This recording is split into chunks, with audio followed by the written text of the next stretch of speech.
हमने कल डिस्कस किया था आइसोबैरिक प्रोसेस के बारे में कि आइसोबैरिक प्रोसेस लाइन बनता है, सॉरी इसका लीनियर नहीं बनेगा, क्योंकि लीनियर का मकसद है वो रिलेशन जिसमें एक चीज जितनी बढ़े दूसरी चीज उतनी बढ़े, यहाँ पे प्रेशर नहीं बढ़ता, तो ये लीनियर रिलेशन नहीं है, ये भी लीनियर रिलेशन नहीं है, और ये जो होता है ये क्या होता है, लीनियर रिलेशन। ठीक है, और दूसरी बात कि इसके लिए आप ये फार्मूला भी इस्तेमाल कर सकते हैं कि हम ये फार्मूला इस्तेमाल करते हैं बेटा, PV power gamma is equal to constant. ये फार्मूला हर उस प्रोसेस के लिए इस्तेमाल किया जाता है जिसमें प्रेशर और वॉल्यूम के अंदर रिलेशंस होते हैं, और इसके लिए जो गामा की वैल्यू होती है वो होती है 0। आइसोबैरिक प्रोसेस का जो ये गामा होता है, गामा को हम कहते हैं पॉलीट्रॉपिक इंडेक्स, पॉलीट्रॉपिक इंडेक्स, और ये जो होता है इसकी वैल्यू होती है 0। अब पता है कि अगर हम इस तरह से 0 करें तो ये हो जाएगा हमारे पास P is equal to constant. इसका मतलब ये हुआ कि इस प्रोसेस के अंदर प्रेशर जो होता है वो क्या रहता है, कांस्टेंट रहता है। तो ये जो PV power gamma is equal to constant वाला रिलेशन है, ये हर उस प्रोसेस के लिए इस्तेमाल किया जा सकता है जिस प्रोसेस के अंदर प्रेशर और वॉल्यूम की चेंजेस के साथ हम डील करते हैं, और ऐसे प्रोसेस को हम कहते हैं पॉलीट्रॉपिक प्रोसेस। और पॉलीट्रॉपिक प्रोसेस के अंदर आप ये जनरल फार्मूला हम इस्तेमाल करते हैं, और इसके अंदर ये जो गामा होता है इसको हम क्या कहते हैं, पॉलीट्रॉपिक इंडेक्स कहते हैं। और ये जो बॉयल्स लॉ के लिए होता है, ये बॉयल्स लॉ के लिए होता है 1 इज इक्वल, इसलिए ये इक्वेशन जो होती है वो कन्वर्ट होके क्या बन जाती है, P is equal to constant. तो इन ग्राफ्स को थोड़ा माइंड में रखिएगा कि ये ग्राफ जो होते हैं प्रेशर और वॉल्यूम का किस तरह से बनता है, टेम्परेचर और वॉल्यूम का कैसे बनता है, या प्रेशर और टेम्परेचर का कैसे बनता है, तो इसको थोड़ा ध्यान में रखिएगा। अब हम पढ़ते हैं हमारा जो नेक्स्ट बेटा जो टॉपिक आज होगा, उसके अंदर पहले हम पढ़ते हैं आइसोथर्मल प्रोसेस। देखिए आइसोथर्मल प्रोसेस, बेटा आइसोथर्मल प्रोसेस का मतलब क्या होता है, आपको पता है बेटा कि ऐसा process in which temperature process in which temperature constant। बेटा ऐसा प्रोसेस जिस टेम्परेचर कांस्टेंट रहता है, तो ऐसे प्रोसेस को हम थर्मल प्रोसेस। एक चीज इस्तेमाल होती है बेटा, हॉट रिजर्वायर या हीट रिजर्वायर। ये हीट रिजर्वायर क्या होता है, देखिए बेटा हीट रिजर्वायर का मतलब body having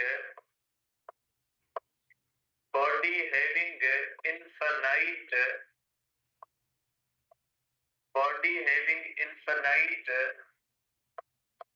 thermal capacity which can absorb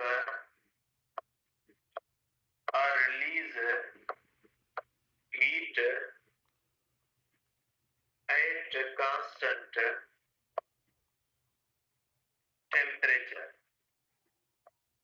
बेटा कोई भी ऐसी बॉडी जिसकी हीट कैपेसिटी इनफाइनाइट हो, हीट कैपेसिटी इनफाइनाइट का मकसद है जब उसको हम हीट देंगे तो वो हीट एब्जॉर्ब करेगी, लेकिन उसका अपना टेम्परेचर जो होता है बढ़ता नहीं है, ठीक है। और अगर उससे हीट हम लेंगे तो वो हीट देगी, लेकिन उसका अपना टेम्परेचर फॉल नहीं करता, क्योंकि उसकी हीट कैपेसिटी जो होती है वो इनफाइनाइट होती है। इनफाइनाइट का मकसद है जितनी हीट हम देंगे तो वो कांस्टेंट टेम्परेचर पे ले लेगी बॉडी, और जितनी हीट उससे लेंगे उतनी वो कांस्टेंट टेम्परेचर पे हमें वापस दे देगी। तो ऐसी बॉडी को हम कहते हैं हीट रिजर्वायर या हॉट रिजर्वायर, HR जिसको कहते हैं। और उसकी जो हीट कैपेसिटी होती है वो इनफाइनाइट हम कंसीडर करते हैं। अब सपोज हमारे पास इस तरह से एक हम प्रोसेस करते हैं आइसोथर्मल एक्सपेंशन। देखिए, सपोज करें हमारे पास एक थर्मोडायनेमिक सिस्टम है, इसको हमने कनेक्ट किया हुआ है हीट रिजर्वायर से। या कह लें कि ये एक ऐसी बॉडी है जिसको हम कहते हैं कि ये हीट रिजर्वायर है, HR है, ठीक है।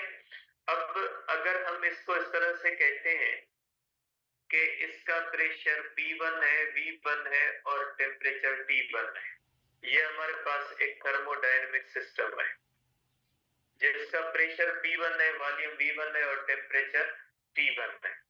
आप इसका प्रेशर यहाँ पे इस तरह से बना दें कि ये हमारे पास इसका जो है वो प्रेशर, ठीक है। अब हम क्या करते हैं, सपोज करें कि इसका प्रेशर हम कम करते हैं।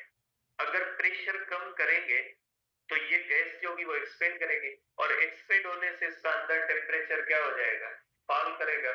और यहाँ पे हीट रिजर्वायर जो होगा वो हीट फ्लो करवाएगा, और हीट फ्लो करने से इसका टेम्परेचर वापस क्या हो जाएगा, मेंटेन हो। ये एक्सपेंड करता जाएगा, इसका अंदर टेम्परेचर फॉल करने की कोशिश करेगा, तो हीट रिजर्वायर क्या करेगा, बाहर से हीट प्रोवाइड करेगा और अंदर का टेम्परेचर फॉल करने नहीं देगा, ठीक है। तो हीट रिजर्वायर का एक्सपेंशन के अंदर रोल क्या होता है कि जब गैस एक्सपेंड करती है, जब सिस्टम एक्सपेंड करता है, तो उसका अंदर टेम्परेचर जो होता है वो फॉल करने नहीं देता, क्योंकि इसके अंदर हमने टेम्परेचर जो रखना होता है वो हमने कांस्टेंट रखना होता है, ठीक है। तो इस तरह से हीट रिजर्वायर की हेल्प से हम इस थर्मोडायनेमिक सिस्टम का जो टेम्परेचर होता है वो कांस्टेंट रखते हैं। लेकिन इसके लिए जरूरी है कि ये जो प्रोसेस हो ये स्लोली हो, क्योंकि बेस से जो इस थर्मोडायनेमिक सिस्टम में जो हीट रिजर्वायर से हीट फ्लो करेगी वो थ्रो बेस करेगी, और बेस से जो हीट फ्लो करेगी वो थ्रो कंडक्शन करेगी।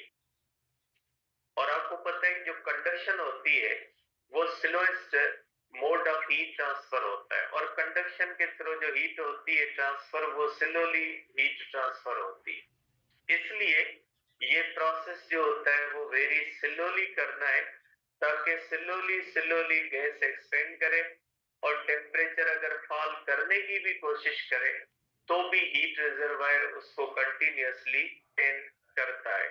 अब इसी तरह से अगर हम इसकी करते हैं कंप्रेशन, इसके अंदर दोनों होती है कि सपोज करें अगर हम आइसोथर्मल कंप्रेशन करें और ये सिस्टम चला जाता है V2 और टेम्परेचर T1 पे, अगर इसी तरह से हम इसकी करें कंप्रेशन,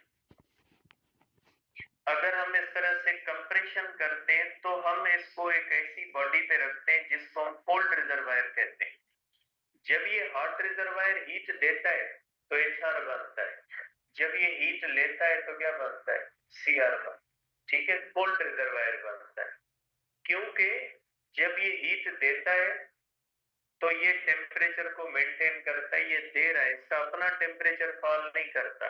और जब ये हीट लेगा तो ये कोल्ड रिजर्वायर कहलाएगा, क्योंकि ये हीट ले रहा है और इसका टेम्परेचर अपना बढ़ेगा नहीं। प्रैक्टिकली हमारा जो एटमॉस्फेयर होता है ना वो ऐसा ही है। अगर हम हमारे एटमॉस्फेयर को कुछ हीट दे देते हैं तो उसका टेम्परेचर नहीं बढ़ता, अगर उससे कुछ ले भी लेते हैं तो उसका टेम्परेचर भी कम नहीं होता। तो प्रैक्टिकली आप कहोगे कि ये हमारा जो एटमॉस्फेयर होता है ये बिहेव करता है लाइक अ हीट रिजर्वायर या कोल्ड रिजर्वायर। ये हमसे हीट ले भी लेता है और हम इसको इससे हीट ले भी लेते हैं, लेकिन इसके अपने टेम्परेचर के ऊपर कोई भी फर्क नहीं पड़ता। तो ये हमें हीट देता है या लेता है कांस्टेंट टेम्परेचर। तो जब ये इसके अंदर कंप्रेशन होती है, जब इसके अंदर इस तरह से कंप्रेशन होती है, pressure P1 volume V1 temperature T1, तो जब प्रेशर बढ़ता है और कंप्रेशन होती है P2 V2 T1, तो इसमें से हीट बाहर आती है, तो ये हीट को वापस लेता है। और नतीजा ये होता है कि अगर ये कंप्रेशन करनी है तो भी स्लोली करनी है, क्योंकि अगर इसको क्विकली हमने कंप्रेस कर दिया, अगर क्विकली कंप्रेस करेंगे तो हम जो वर्क करेंगे वो इसकी इंटरनल एनर्जी में चला जाएगा और इसका टेम्परेचर बढ़ जाएगा। अगर हम स्लोली करेंगे तो ये जो हमारा वर्क होगा ये इंटरनल एनर्जी से होता हुआ हीट की सूरत में बाहर आ जाएगा। ठीक है, तो जब कंप्रेशन होती है तो हमारा जो वर्क होता है वो हीट की सूरत में बाहर आता है, और जब एक्सपेंशन होती है तो जो हीट होती है वो वर्क की सूरत में बाहर होती है। तो ये थर्मोडायनेमिक सिस्टम जो होता है वो दोनों काम करता है, हीट को वर्क में कन्वर्ट कर सकता है और वर्क को किस में कन्वर्ट कर सकता है, हीट के अंदर। दोनों काम करते हैं। अब अगर इसको ग्राफ के ऊपर हम प्लॉट करें तो एक्सपेंशन का ग्राफ इस तरह से बनता है बेटा। अगर हम इसको ग्राफ के ऊपर प्लॉट करें तो प्रेशर और वॉल्यूम के दरमियान अगर हम ग्राफ बनाएं, देखिए ये प्रेशर है, वॉल्यूम है। अब इसके अंदर देखें, पहले वॉल्यूम कम होता है और प्रेशर क्या होता है, ज्यादा होता है। तो आप पढ़ोगे कि ये हमारे पास वॉल्यूम V1 है और ये प्रेशर P1 है। अब अगर हम बनाएंगे तो इसकी इनिशियल स्टेट होगी P1, V1 और T1। उसके बाद प्रेशर P2 जो होता है वो कम होता है, जबकि वॉल्यूम V2 जो होता है वो बढ़ जाता है।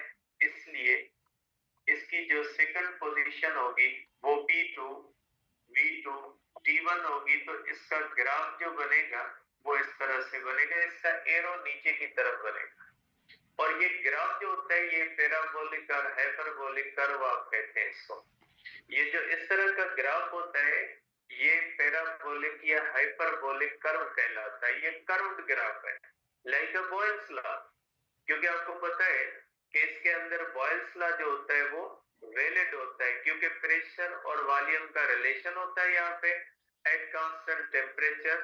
तो अगर प्रेशर और वॉल्यूम की आपस में हम ताल्लुक देखें एट कांस्टेंट टेम्परेचर, तो वो क्या बन जाता है, वो बॉयल्स लॉ बन जाता है। अब इसके नीचे ये जो एरिया होती है, इसके नीचे ये जो एरिया होती है ना, ये एरिया जो बन जाती है ये बन जाती है वर्क के बराबर। ये जो एरिया अंडर कर्व होती है ना, इसको हम कहते हैं कि ये एरिया वर्क के बराबर होती है। इस सिस्टम ने कितना वर्क किया है ये हमें मिलता है यहां से बेटा। ये जो एरिया होती है ना, ये एरिया, ये जो हमारे पास बेटा एरिया होती है, ये area is equal to work. अब इसकी एरिया आप कैलकुलेट कैसे करोगे? देखिए इसकी एरिया आप किस तरह से कैलकुलेट कर सकते हैं बेटा, लेंथ इनटू विड्थ से कर सकते हैं, जैसे आइसोबैरिक के अंदर करते हैं। Length into width is equal to area. इसको नहीं कर सकते बेटा, क्योंकि यहां से इसकी लेंथ अलग है और डिफरेंट जगहों पे इसकी लेंथ क्या होती है, डिफरेंट। तो इसको हम कैलकुलेट करते हैं work done by variable principle के ऊपर। इस तरह से हम पूरी एरिया को स्मॉल स्ट्रिप्स के अंदर तकसीम करते हैं और हर स्ट्रिप की एरिया को अलग कैलकुलेट करते हैं और फिर सब एरिया को आपस में सम कर देते हैं। ये एक लंबा प्रोसेस होगा, ये सिंपली आपको माइंड में रखना है कि इसकी एरिया को आप डायरेक्ट इस तरह से फाइंड नहीं कर सकते with the help of length into width formula, क्योंकि अगर लेंथ और विड्थ के फार्मूला वहां पे लगता है जहां पे एक जैसी लेंथ और विड्थ हो, लेकिन यहाँ पे एक साइड से लेंथ अलग है और दूसरी साइड से लेंथ क्या होती है, अलग होती है। इसलिए आप इसको direct formula length into width से कैलकुलेट नहीं कर सकते। इसको अपने स्टेप्स के अंदर तकसीम करना होता है, जैसे हम work done by variable force को कैलकुलेट करते हैं उसी तरह से हम इसको कैलकुलेट कर सकते हैं। अब अगर इसका हम ग्राफ करें बिटवीन जो है वो कंप्रेशन का बेटा,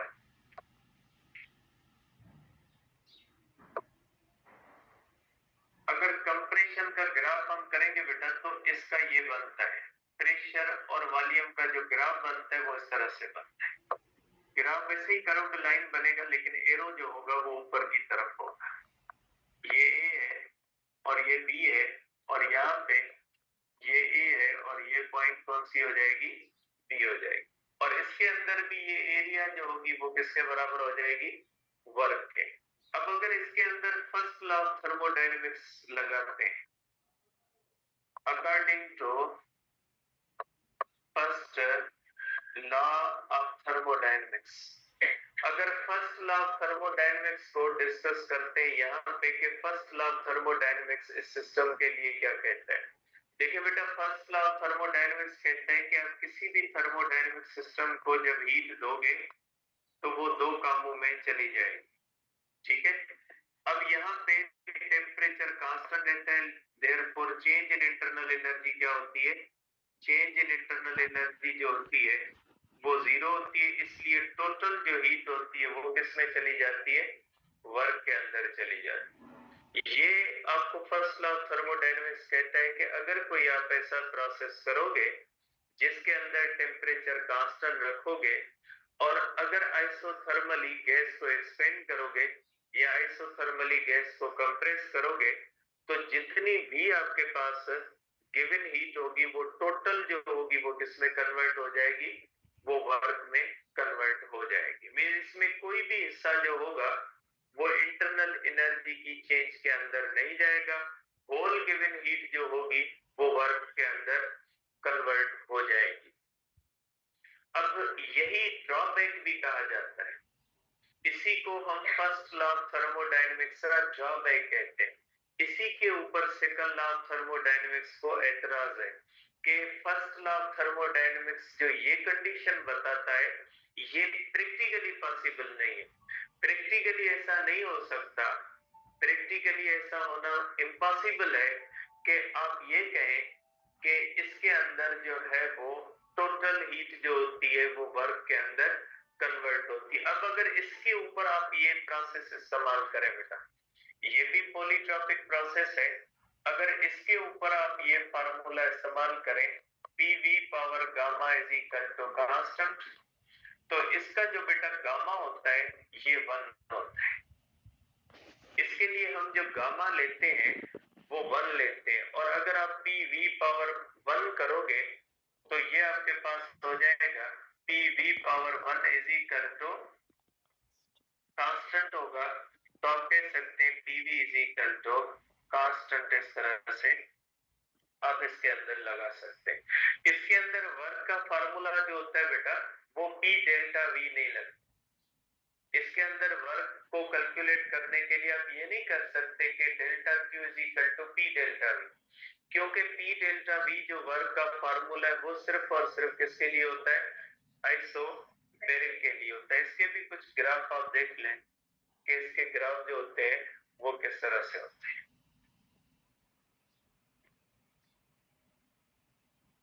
देखिए ये हमारे पास इसके ग्राफ्स होते हैं। अगर आप इसको देखते हो तो आपको पता है कि यहाँ पे जो होता है पीवी इज इक्वल टू आप एन आर टीबी लगा सकते हैं। ये ग्राफ है, ये ग्राफ जो होता है ये हम डिस्कस कर चुके हैं कि ये ग्राफ किसके दरमियान होता है, प्रेशर और वॉल्यूम के दरमियान होता है। इसका जो ये ग्राफ होता है इसको हम कहते हैं पैराबोलिक या हाइपरबोलिक कर्व। ज्यादातर हम इसको हाइपरबोला कहते हैं। हाइपरबोला के अंदर 2 कर्व होते हैं और पैराबोला के अंदर एक कर्व होता है। हाइपरबोला इसलिए हम बोलते हैं क्योंकि जो होती है वो एक्सपेंशन भी होती है और कंप्रेशन भी होती है। एक एक्सपेंशन का कर्व होता है और दूसरा किसका होता है, कंप्रेशन का कर्व होता है, इसलिए हम इसको हाइपरबोलिक कर्व बताते हैं। और प्रेशर एट एनी टाइम, ये उसकी प्रेशर की इक्वेशन है।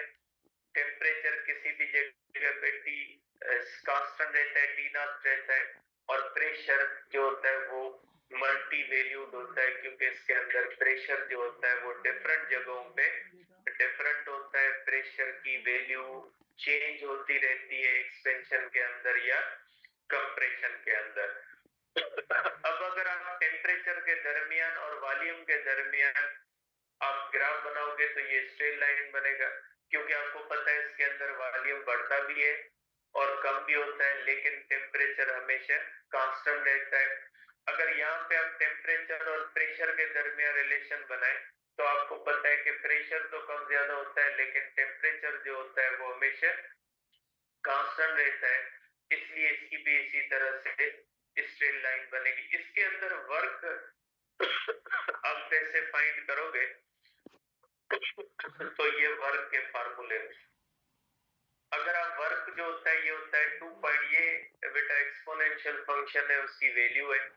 यहाँ तक इतना है नहीं, मैंने जस्ट फार्मूला लिखा है ताकि आपके माइंड में ये चीज होनी चाहिए कि आप पी डेल्टा भी इस्तेमाल नहीं करते, और इस फार्मूले को इस्तेमाल करके आपके लिए कैलकुलेशन भी नहीं, क्योंकि ये फार्मूला लॉग पे जाएगा और लॉग की मुख्तलिफ वैल्यूज जो होती है उसके लिए आपको कैलकुलेटर की जरूरत पड़ेगी। सिंपली मैंने इसलिए यहाँ पे लिखा है ताकि आपको ये चीज माइंड में रहे कि इसके जो वर्क के फार्मूले वो लॉग में जाते, क्योंकि ये कर्व्ड है ना, ये एक्सपोनेंशियल इन नेचर, हम इसको कहते हैं एक्सपोनेंशियल इन नेचर, ये लीनियर इन नेचर नहीं है, ये एक्सपोनेंशियल इन नेचर है। जब एक्सपोनेंशियल इन नेचर कोई चीज होती है ना तो हम लॉगरिथम इस्तेमाल करते हैं। तो ये प्रेशर के सेंस में भी फार्मूले हैं और वॉल्यूम के सेंस में भी फार्मूले हैं। तो आप कह सकते हैं कि वर्क के लिए आप वॉल्यूम के सेंस में ये फार्मूला इस्तेमाल कर सकते हैं और प्रेशर के सेंस में ये फार्मूला इस्तेमाल कर सकते हैं। तो ये सिंपल डिस्क्रिप्शन थी कि आइसोथर्मल प्रोसेस किसको कहा जाता है। अब जिस तरह से कल हमने डिस्कस किया था सिंपली आइसोबैरिक प्रोसेस किसको, फिर हमने ये डिस्कस किया था कि हमारे लिए इसकी इंपॉर्टेंस क्या है, कि हम इसको किस सेंस में देखते हैं। तो ये जो प्रोसेस है ये बहुत सारी चीजें बताता है, इसके अंदर ड्रॉबैक्स आते हैं फर्स्ट लॉ ऑफ थर्मोडायनेमिक्स के, ठीक है। तो ये बहुत सारी चीजें होंगी, इसलिए इसको कल डिस्कस करते हैं, टाइम कम है। कल किसी बच्चे ने मुझसे क्वेश्चन पूछा था बॉयज क्लास में, क्वेश्चन स्टैंडर्ड वाला था, तो मैं आपको उसका भी बता देता हूँ कि उस क्वेश्चन का सेंस क्या था या उस क्वेश्चन का मकसद क्या था।